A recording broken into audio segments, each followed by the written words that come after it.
Good afternoon, this is Jeff with Sewer Tech Northwest. We're at 10507 Northeast Ashanti Drive here in Portland.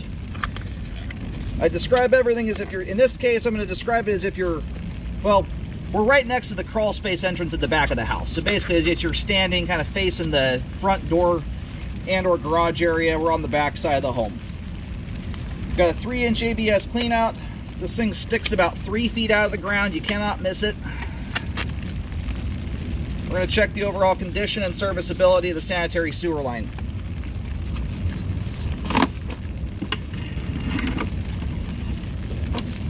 Alright, so there's your crawl space hatch. Cleanout's right next to it. Big 3-inch ABS pipe here. Water should be running at this point.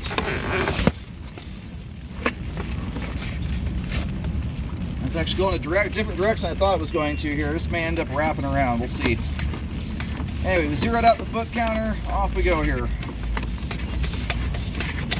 I'm going to keep the camera moving at a relatively fast speed. I'm not sure if we're going all the way out to the main road or if they run a main lateral easement type situation back in here. That's what I'm hoping for. You'll end up with some 300, 400 foot long sewer line. And we've got some standing water there we just went through. We will revisit that on the way out when the line is drained. That right there is likely related to that settled spot. My camera right now is upside down.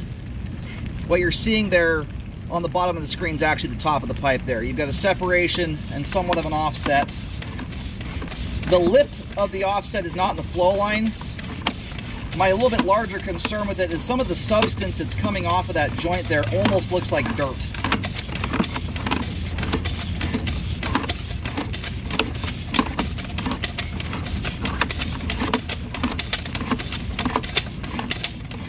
More standing water here. And on these flag lot sewer lines that are humongously long, they're hundreds of feet, I tend to look at these things a little bit different than your average sewer line. I've been doing this for 13 years now. I've cambered almost 25,000 sewer lines at this point. Hundreds and hundreds and hundreds of flag lots I've done. And typically speaking, unless you're pitched up on a really steep hillside, your average sewer line on a flag lot like this on a flat piece of property is going to have bellies in it. It's very, very difficult to avoid that. And part of that reason is, you know, the street out there was often never designed to ideally handle lines this length. They're within the realm of feasibility, but they're not usually set at ideal depths. So if you don't get everything absolutely perfect, you often end up with some level of standing water.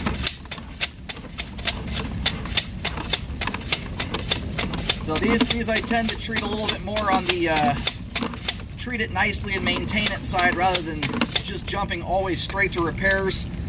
However, that's a little bit different story when we have pipe that's potentially open to the ground. So that section we went through kind of closer into the start. Right now is the main thing I'm concerned about is if those joints are open to the ground, it can create for progressive settling situations.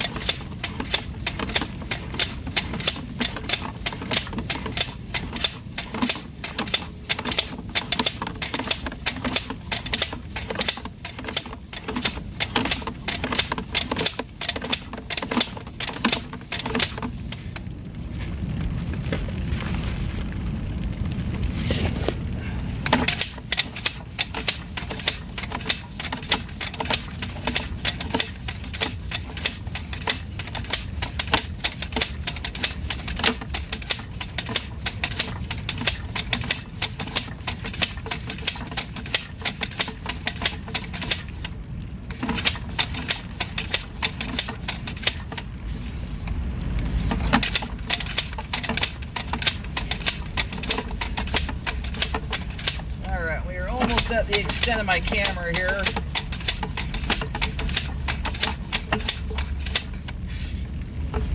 A little more than 200 feet there. All right, I'm going to go locate and see where we are here relative to the road.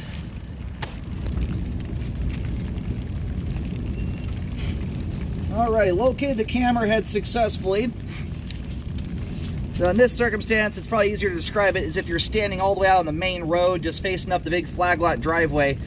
We're under the asphalt driveway right now, probably about a foot or two off that curb into the asphalt. And you know, just eyeballing it from where I'm at right now to the street curb, probably about 20 feet or so shy of the street curb. And in this part of town, once you hit the face of the curb, city takes over responsibility for the sewer line. So part of the reason I'm saying that is a lot of these flag lot driveways, not always. I did see one spot where we could have a secondary clean out. Sometimes the secondary clean out access gets covered up, and you just don't have access to the remainder of the sewer line. So anyway, what I'm getting at right now though, after as long as I've been doing this, generally speaking, when you're approaching an issue that's causing recurring problems, something that's a significant issue that causes recurring backups, even if it's only once every 3 to 5 years, if that were up ahead of us, what we would see on the sidewalls and the top of the pipe is thick buildup. We'd have evidence of backups occurring from something up ahead of us. Right now, pipe wall is nice and clean, zero buildup at the top of the sewer line and or sidewalls. And if you've had a backup in the past, you're going to have debris deposits throughout the entire sewer line stuck to the top and side of the pipe, unless the line has just recently been hydrojetted. And that's very, very much not the case. You can see the kind of mildew and a little bit of grease film on the sidewalls of the pipe and the bottom of the pipe. That takes time for that stuff to build up in the line. Years, typically. So it looks like we're getting a pretty natural state view here of the sewer line. So we still have some water trickling through the sewer line. It looks like we're getting close to being drained out. This is a house that's got a lot of kids in it. It may be a tricky one to get the water 100% turned off. So I'm going to kind of move a little bit slow here to start. The line should start draining off. I'm doing that mostly just so I can see the depth of water here. Right now what we're in is moving water. If you look just up ahead, there's a little bit of ridge of water that forms. You can see how it's rippling up ahead there. That's a spot where you've got some minor standing water. I'm talking like a 1/16 of an inch. Very, very minor.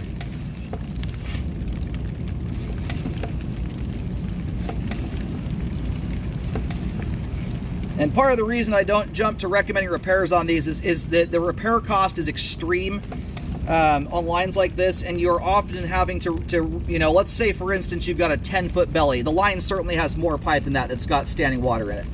But just for this example, on lines like this on a flat property that are extraordinarily long, if you've got a 10-foot belly, you're usually repairing significantly more pipe than just that 10 feet. You've got to chase the grade down and try and earn it back somewhere. And sometimes I've seen these things result in where you're having to redo the entire sewer line. So that's why I tend not to jump to repair recommendations unless the issue is severe, you know, where it's very clear the line is causing recurring issues, and or where you've got structural damage to the pipe where the line is exposed to the ground. So we do have what appears to be some of that closer in, which we're going to revisit. Otherwise, what I tend to tell people, and this line's got a lot, this house has a lot of people in it right now, and a lot of youngsters, which is putting this thing to a pretty good test. That's an ideal scenario for looking at a line, versus having, you know, one little old lady that uses the bathroom once or twice a day. This is being put to a pretty good test here. So what I tend to tell folks is rescope the line. You know, I may recommend jetting. So far the buildup is quite minor in here. There is some, like where these standing water areas are, there's a little bit of ridges of grease. None of them are outrageous so far though. They're quite minor. In fact, relative to most homes with a perfectly graded sewer line, this is cleaner than most of the ones I look at. But depending on your living habits, buildup can change, and mostly as it relates to what goes down the line. So if you're putting a lot of grease, fats, and cooking oils down the pipe, that's going to build up in the line. It's going to build up more so on a longer line than a shorter one. There's just more room for the stuff to get hung up in the line as grease and oil rapidly starts cooling down as it leaves.